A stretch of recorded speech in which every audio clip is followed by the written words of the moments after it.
Hi learners, welcome back to my channel Online Shala. So today we are going to learn about radioactivity, which is the last topic of atomic structure. So before we get into the video, I would request you all to please subscribe to my channel first so that you'll know whenever I put up a next video.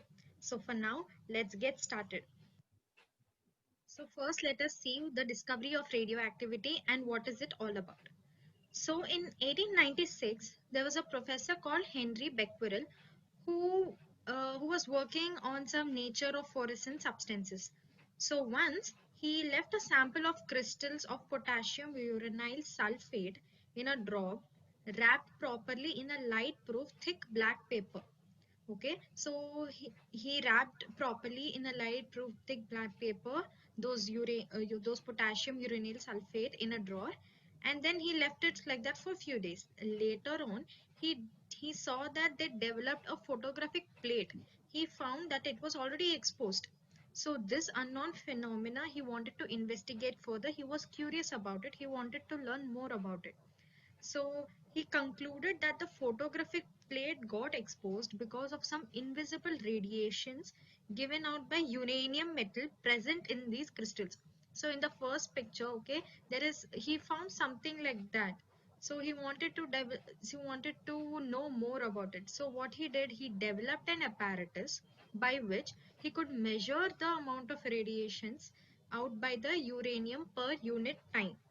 He found that the rate of emission of radiations from a fixed mass of uranium remains unaffected, that is, by any chemical change or any physical change, such as heating, cooling, etc. So what he did first for this experiment, he took a few crystals of potassium uranyl sulfate, which contains some uranium crystals present in it. So he then wrapped properly in a light proof thick black paper and he placed it in a drawer. Then after a few days he found out that he developed a photographic plate around it.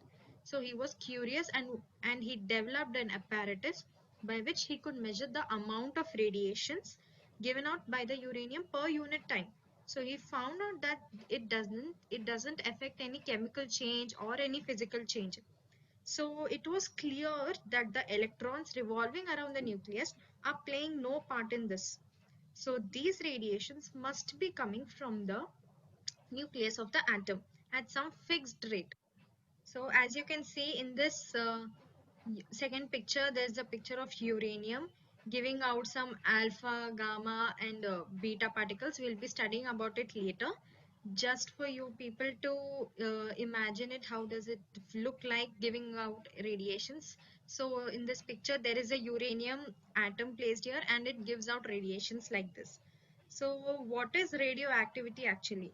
So this phenomenon is actually known as radioactivity. So to put it in definition, it is defined as the phenomenon due to which certain elements emit highly penetrating radiation spontaneously. So this is called radioactivity.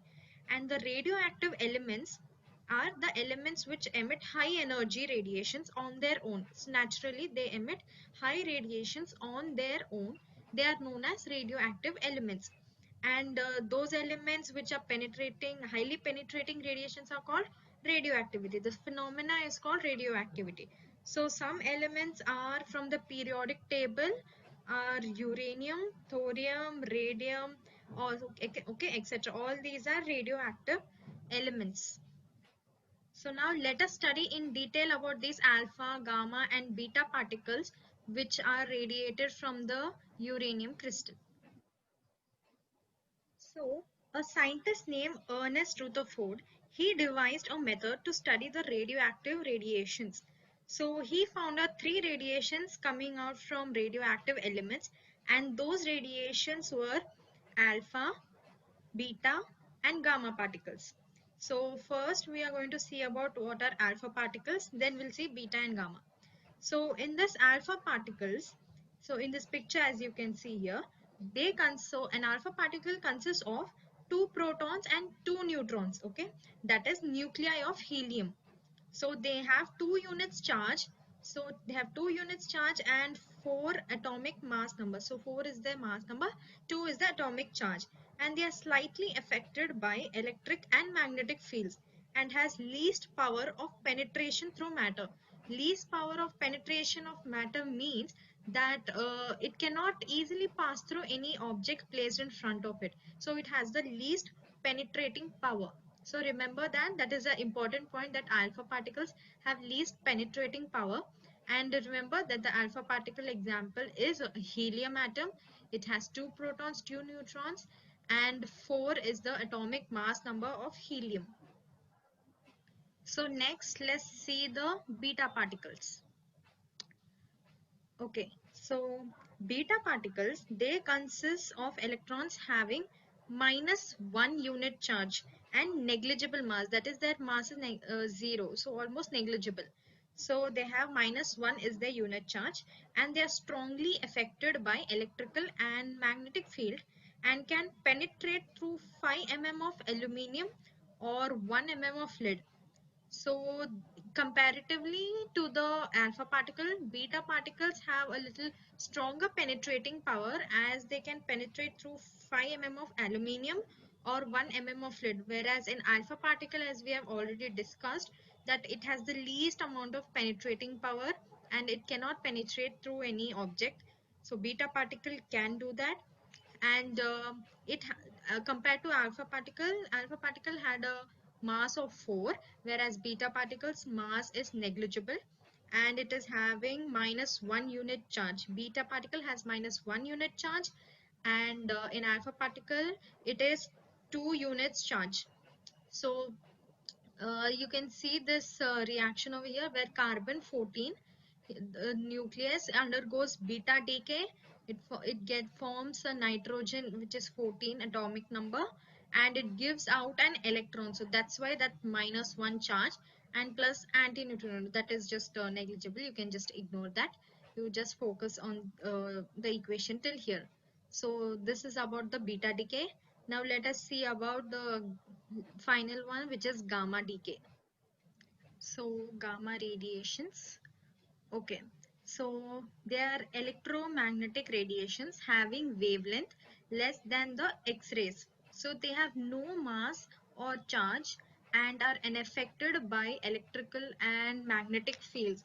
So this is just like the alpha particles, like slightly, because alpha particles, they are actually slightly affected by electrical and magnetic fields, and beta particles are strongly affected, and gamma particles are unaffected by electrical and magnetic fields, as we have already discussed in the discovery slide before.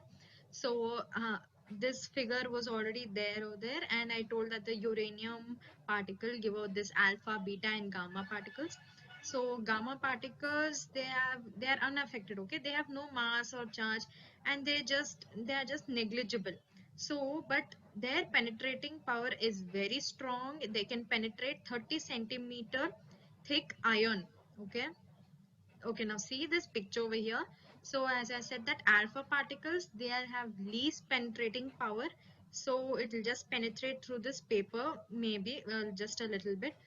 And then the beta particles, they are comparatively to the alpha particle a little more, they have a more penetrating power.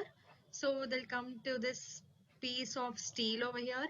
And lastly, the gamma radiations, so they can penetrate through 30 centimeters thick iron particle over here. So this is the last of this lead particle. Okay, they can penetrate through this also, so they have the strongest penetrating power. Okay, so remember the penetrating order.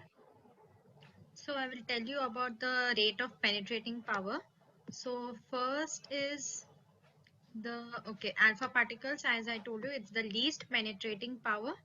And then is the beta particles, and then are the gamma particles. So this is the thing. So first alpha particles, then beta, then gamma, according to the penetrating power. Okay, so then according to the electrical and magnetic fields, so gamma particles remain unaffected, and the beta particles are strongly affected, and the alpha particles are slightly affected. So first comes here the beta particle, then comes the slightly affected particles, which are alpha, and unaffected remains the gamma particles. Okay, So these are the two important expressions in this type of radiations. So it will come in exam, and this is very important note you need to make. So they will ask you about the order of penetrations or about the order of electrical and magnetic fields, how are they affected or no. So you need to remember this order, and the point is very important about the alpha particles, how it by electrical and magnetic fields or their penetrating power, and about beta and gamma as well. So remember this order and remember about these examples. So yes, this is your type of radiations. This is done. Now let us move on to the topic called radioisotopes. Okay, so now let us see what are radioisotopes. So the isotopes of the elements prepared by subjecting them to neutron bombardment are called radioisotopes. Means when normal elements are subjected to neutron bombardment in nuclear reactors, their nucleus captures one or more neutrons. So this makes their nucleus unstable, and hence they emit nuclear radiations. So as we have discussed above, so the radiations. So such artificially made elements are called radioisotopes. So the natural radiations were like alpha, beta, gamma, which was produced by uranium, thorium, and all such elements, right? So those were natural. So artificial are made by neutron bombardment. Means they used to combine two neutrons to like for an explosion or a bombardment. It is the term is called neutron bombardment. So the nucleus captures one or more electrons. So this makes the nucleus unstable, okay? And hence they emit nuclear radiations. So these are known as radioisotopes, and here in the table there are few of them I have mentioned here about their like elemental radioisotope and their uses over here. So like cobalt 60, it is used in a radiation therapy to prevent cancer. Iodine 31, it is to locate brain tumors. Carbon 14 to study metabolism changes. Carbon 11 like that, and then sodium, thallium, and titanium. So all these are applications in medicines. So these radioactive isotopes are all artificial, and they are combined with the neutron bombardment. So like that they are formed, and they are used in many applications in medicine, not only in medicine field, also in other fields also, but majorly in medicine. So I have given about medicine. In your textbook also there are applications of medicine as well as some other uses are also given. So that is about the radioisotopes. So that is the concept of radioisotopes. So now let us see what are the effects of radiation. So first we'll see the harmful effects of radiation. So nuclear radiations are highly penetrating and hence can easily pass through all kinds of living beings. Okay. So these radiations brings about changes in genes of living beings which generally lead to cancer. So the harmful effects are it can also lead to cancer. So though it can treat cancer, but the high penetrations of it can also lead us to cancer. Further, they can bring about changes in the reproductive system as well, leading to the birth of defined babies. So they also penetrate in the reproductive system, and the birth of the defined babies would be some changes would be in the birth of the baby. So they would be born with some deformity or with some problem only. So you can see in the second picture, like the radiation source, it passes through our cells. So it passes through our DNA and it damages it. So we'll have cancer and then tumor as well. So this is a very harmful effect of radiation. Moving on to the useful effects of radioactive radiations are, so when controlled amount of these radiations are allowed to fall on cancerous cells under medical supervision, they kill the cancerous cells. So they are useful in the cure of cancer. So see, there is also harmful and also useful effect of like one substance. You can use it in a harmful way, and you can use it in something for treatment of cancer as well. So if you provide only certain amount of this radiation at a certain quantity, only certain amount of quantity of that radiation if you provide in and you allow it to pass through your body, then it may kill the cancerous cells and you will be cured of cancer. So they are also used to irradiate vegetables and fruits as they kill the disease causing bacteria. Thus, the vegetables and fruits can be stored for a longer period without refrigeration. So, without refrigeration, also vegetables and fruits can be healthy and they won't be spoiled if certain amount of radiation, okay, under medical supervision, if they're allowed to pass through them, then they will be fine, they will be all right, they'll be healthy. So that is the useful effects of radiations. We can control the quantity of those radiations and benefit from it. We can treat our cancer, and it is useful to kill the diseases in food. And then we can also use an x-ray, okay, to scan our body or baggage at airports. So this is also a very useful effect of radiations. So the harmful effect we have seen and the useful effects. So okay, so this radiation can be used in in both ways, and these radioisotopes examples also I have given. So this is done, the radioisotopes and effects of radiation. So effects of radiation, please remember the harmful and useful effects. So it will be asked in your exam. It is very important. So now let us go on to the main topic of the whole thing, which is the nuclear energy. So nuclear energy is the energy stored in the nucleus of certain heavy elements such as uranium and plutonium. So for uranium we already have seen. So the nucleus of such elements is split by slow moving neutrons, which results in the release of large amount of energy in the form of heat and light. So this energy is known as the nuclear energy, and the process of splitting of the nucleus of heavy atoms to form lighter nuclei is called nuclear fission. So I'll read it, I'll go through it once more. So actually nuclear fission, it is the process of splitting of nucleus. Okay, so there is a uranium atom here, a heavy atom, and it the splitting of the nucleus of this uranium atom, of a heavy atom, into lighter nuclei, this is called nuclear fusion. So just remember, one heavy atom, it's going to split the nucleus and it is forming the lighter atom. So it will be easy to remember. Heavy atom split lighter atom. So this phenomena is known as nuclear fission. And once more I'll say the what is nuclear energy. So nucleus of such elements, so such elements like uranium, nucleus of such elements, the elements is split by slow moving neutrons, which results in the a large amount of energy in the form of heat and light. So that is nuclear energy. That's the definition of nuclear energy. So elements, they split and they release energy in the form of heat and light, and that is nuclear energy. Nuclear fission is process of splitting of nucleus of heavy atom into lighter nuclei is called nuclear fission.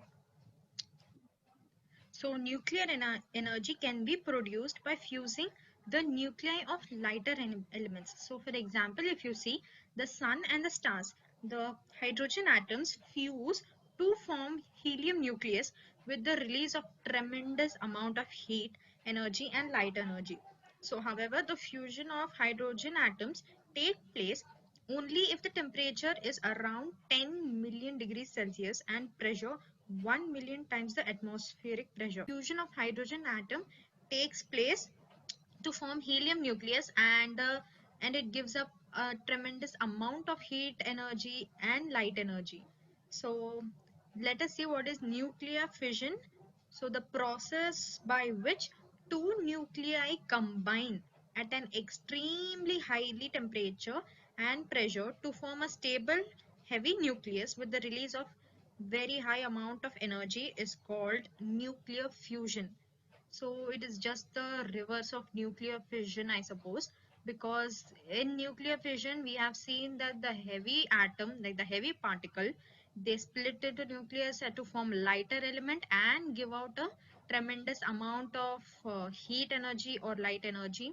And in nuclear fusion, what happens is that you need to combine two nuclei at a very, like suppose there is a deuterium and tritium atom. Okay, so deuterium and tritium, you know, they are the isotopes of hydrogen. So suppose if you combine these two light nuclei, okay, you combine these two light nuclei at an extremely high temperature and pressure, it forms a heavy nuclei, and it gives amount, and it gives the release of energy, and this energy can be in form of heat and light. So this is known as nuclear fission. So in this nuclear fission, we have two light nuclei, they combine and they form a heavy atom, suppose helium, and they give out a large amount of heat energy. So that is nuclear fusion. So don't get confused between nuclear fission and fusion, because fission is, just remember, heavy atoms split lighter elemental form and obviously release of energy. And in nuclear fusion, in this, two light nuclei combine at an extremely high temperature and pressure, and they form a heavy atom like helium, and they give out a large amount of energy in the form of heat and light. So that is about nuclear energy, nuclear fission and nuclear fusion. So I hope it is not confusing and you people remember it, because it's very important in terms of exam point of view. They'll ask in terms of differences, how would you differentiate between fission and fusion. So yes, that is about it, the nuclear energy. Now let us see about nuclear reactors. So in nuclear reactors, so most of the nuclear energy is obtained by nuclear fission. Nuclear fission, okay, you remember we have just discussed nuclear fission is the splitting of the heavy atom into a like lighter nuclei and giving energy in form of heat and light. So that is nuclear fission. So most of the nuclear energy that is obtained from nuclear fission only. So the nucleus of the atoms of uranium or plutonium are split in specially designed machines. These machines are called as nuclear reactors. So in the first picture you can see this is a picture of a nuclear reactor. So nuclear reactors by slow moving neutrons when a large amount of heat energy is produced. So this heat energy is utilized in raising steam. So the energy which we get after splitting of that atom, that energy, it is actually utilized in raising steam. So the steam in turn is used to run a turbine coupled with an electrical generator. Thus when the blades of turbine rotate, the heat energy of the steam is converted to electrical energy. I mean, that is so nice, and that is such a useful so in so many ways, that it gives that heat energy of the steam is converted into electrical energy. So electrical energy, we use electrical energy so much, and it is very useful to us. And this radiation, so like this also, it is useful. Many of us don't know about it, but it is very important to know this. And about nuclear reactors, that like it is formed by nuclear fission, that the energy which is released in the form of heat, that energy, it is not wasted, it is utilized. That heat energy is utilized in raising steam. So what that steam does, so you can see in this picture here, this steam generator, what it does, it flows through this tube over here, and this steam is used to run a turbine. So there's a picture of a turbine here. So this turbine, and coupled with an electrical generator, so it is combined with an electric generator. Thus, so when these wheels of turbine rotate, the heat energy of steam is converted into electrical energy, and this electrical energy further we get it in our homes. So that is so nice, that we are not wasted any form of energy, and we are utilizing it to get another form of energy. So there are several nuclear power plants like this that are functioning in India, like there are Kaiga, Kakrapar and Narora. So these are some places where there are nuclear power plants are there. So these power plants are generally very far away from city. They are done so as to just take a safety measures. So the waste products from nuclear power plants are actually very dangerous to living beings. So that's why we do it far away from the city. So these waste products give out nuclear radiations which can cause diseases like cancer, etc. We have already discussed that. So further, if an accident takes place in a nuclear plant, it can scatter radioactive waste. Okay, that is very dangerous, which can scatter waste over thousands of kilometers. So there are many measures and safety reasons. So that's why these nuclear power plants are kept far away from the city where there are no living beings, so that nobody is caused any harm. So that is the thing of the nuclear reactors and the uses of it, how they are used, the nuclear fission, how the nuclear reactors. So, and now let us see the safety measures of these nuclear reactors, how they take place. So now let us see about the safety measures that take place at nuclear plants. So the first thing is that the nuclear reactors should be embedded in thick concrete walls so as to prevent any leakage of gamma radiations or neutrons.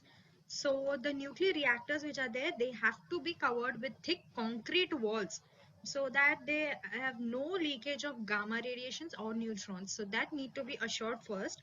So the second thing is the nuclear materials must be kept in thick lead containers, which narrow with narrow mouths plugged with thick lead corks. So the nuclear materials, they are kept in some thick lead containers.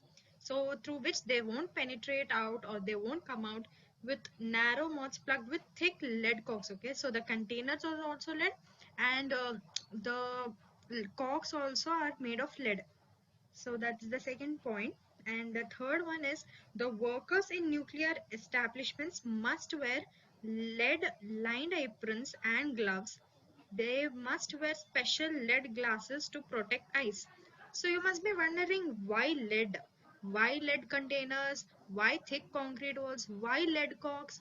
And of their aprons are also lead, and their gloves, and to protect their eyes also they are using lead. So why lead, you must have been thinking, because we have already discussed that which radiation can penetrate through lead, alpha, beta or gamma. I told that alpha cannot penetrate. It is has the least amount of penetration. So alpha particles won't penetrate. So that is for sure. The beta particles, it can strongly be affected by electric and magnetic field, but it can penetrate only through 5 mm of aluminium or 1 mm of lead. So only 1 mm of lead it can penetrate. So slightly better than alpha particles it can penetrate. Whereas the gamma radiations, I told you that it have the high penetrating power and it can penetrate through 30 centimeter thick ion. So ion is lead, right? So they have the highest penetrating power. So they can penetrate through lead also, thick 30 centimeter thick lead.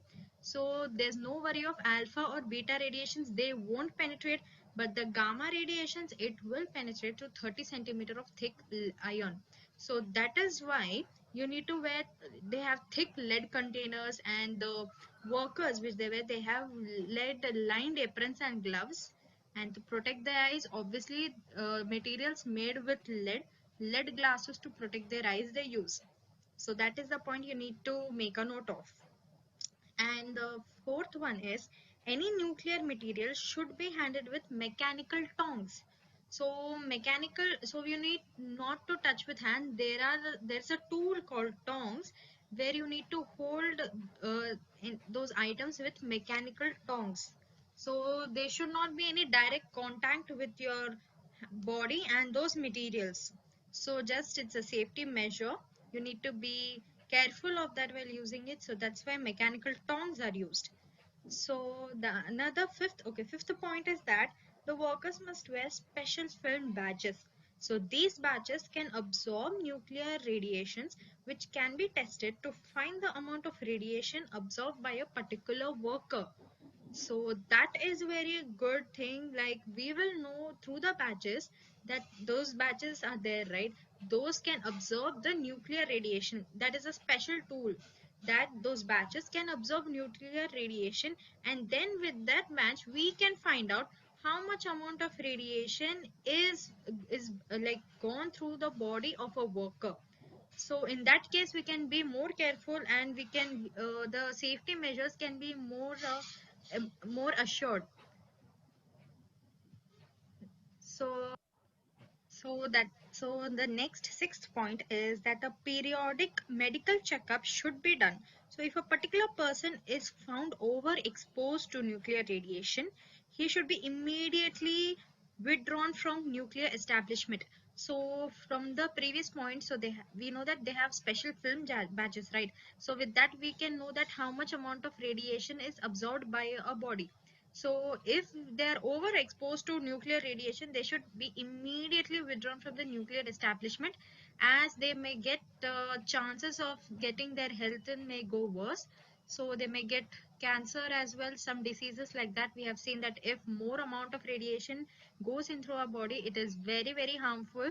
It can take our lives also. So the workers working there are at a high risk. So they take risk every time and they work in that nuclear reactor in those power plants. So people must be very careful over there. So these are some of the precautions they take. This is a very dangerous job, I guess.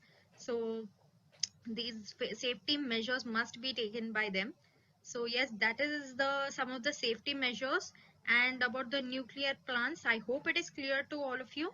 Now let us go to the summary of this topic, and this is the end of the topic here. We'll see the summary now. Yes, so finally the summary of the topic. So the first thing we have seen is the radioactivity, discovery of radioactivity. We have seen how the scientist Henry Becquerel, he has taken some crystals of potassium uranyl sulfate, wrapped it with a thick black paper, placed it in a drawer, and then he saw some photographic plate, some radiations over there, some unknown radiations, that he termed it as radioactivity.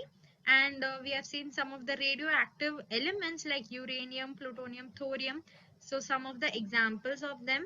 And radioactivity is what, like the splitting up of high energy. So the some of the radiations given out by uranium, for example, you take are the alpha, beta, and gamma radiations. So those are the radiations which come out from an radioactive element. So alpha particles, we know that they have 2 as the unit charge, and they have the least penetrating power. Remember that, least penetrating power. And they are slightly, I mean, affected by the electric and magnetic radiations. Whereas beta particles, they have like -1 unit charge, and they have slightly more penetrating power, and they are strongly affected by electrical and magnetic radiations. Whereas gamma radiations, compared to alpha and beta, have very strong penetrating power. It can penetrate to 30 centimeter lead, we know that. And we have seen that example. So it has no effect of electrical and mechanical radiations. Okay, so we have already seen the order of penetration and the order of electrical and magnetic field in the previous slides. So yes, moving on to radioactive isotopes. We have seen some of the radioactive isotopes like cobalt 60, carbon, sodium. So these radioactive isotopes and their applications as well in the field of medicine. So next is the harmful effects of radiation. We have seen that if there is a overexpose of radiations in our body, they penetrate through our body and we can cause diseases like cancer. And those radiations, in a useful way, if we want to use, we can control the amount of like quantity of radiation. You can control them, and you can use those same radiations to the treatment of cancer as well. And you can also we use it in x-rays, or at the airports you can see for the baggage scan, you use there, these radiations are used. And also for the what vegetables and fruits, to kill the disease. So that also we use this radiation. So the next thing is nuclear fission and fusion. Sorry, I need to correct that spelling. Okay, this is fusion. Sorry. Yeah. Nuclear fission and fusion we have seen. And what is nuclear energy also. So nuclear fission is one heavy particle splits into energy, it forms lighter particle with emission of energy in the form of heat and light energy.